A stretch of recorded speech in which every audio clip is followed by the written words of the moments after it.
नमस्कार सर्वांना. स्वादश्री किचनमध्ये मी शीतल आंबाडे आपले खूप खूप स्वागत करत आहे.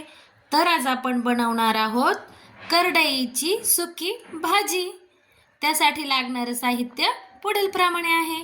आपल्याला लागणार आहेत मिरच्या तुम्ही चवीनुसार घेऊ शकता. आम्हाला जास्त तिखट लागतं त्यामुळे मी तिखट घेतलेले आहेत.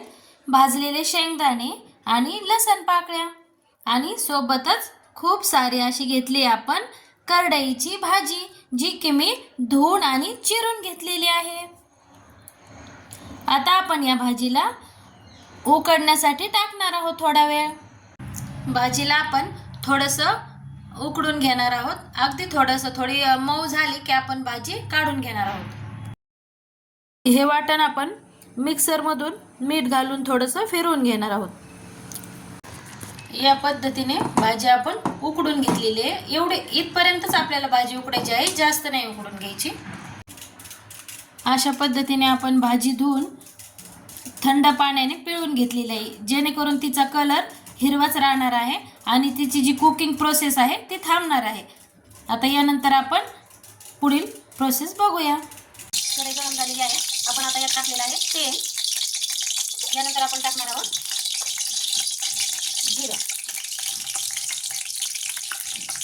जिरे छान असे तडतडू द्यायचे आहेत आपल्याला.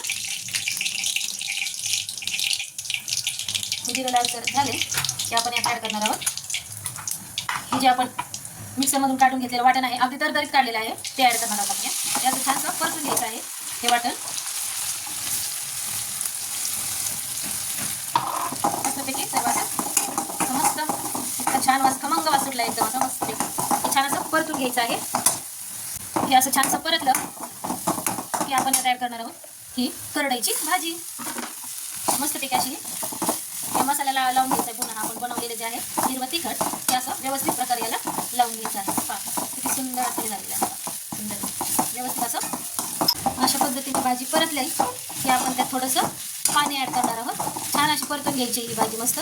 आणि नंतर आपण यात पाणी ॲड करणार आहोत. अगदी पाणी जास्त नाही ॲड करायचं, थोडंसं अगदी थोडंसं. हे जे मिक्सरचं वाटण आपण वाटले ना ते थोडंसं पाणी आपण ॲड करणार आहोत. बस आपल्याला भाजी सुकी बनवायची आहे, त्यामुळे आता हे एवढंच पाणी बस होतं. आता हे पाणी पूर्ण आटलं झाली आपली भाजी तयार सुकी. हे भाजी अगोदर शिजलेली असते त्यामुळे जास्त पाणी टाकायची गरज नसते, कारण सुकी भाजी बनवायची आपल्याला. त्यामुळे बस एवढंसं पाणी खूप होतं त्याला. थोडंसं मोकळी अशी भाजी बनवायची आहे आपल्याला सुटसुटीत. आता आपण थोड्या वेळ आपण याला परतून घेऊया. आणि ही पहा तयार झालेली आहे आपली करडईची भाजी. एकदम अशी मोकळी आणि सुटसुटीत. ही आपण पोळीसोबत किंवा भाकरीसोबतही खाऊ शकतो. तर ही तयार आहे आपली करडईची सुकी भाजी. तुमचा महत्त्वपूर्ण वेळ मला दिल्याबद्दल धन्यवाद. आणि रेसिपी आवडल्या असल्यास लाईक, शेअर, सबस्क्राईब करायला विसरू नका. Thanks for watching.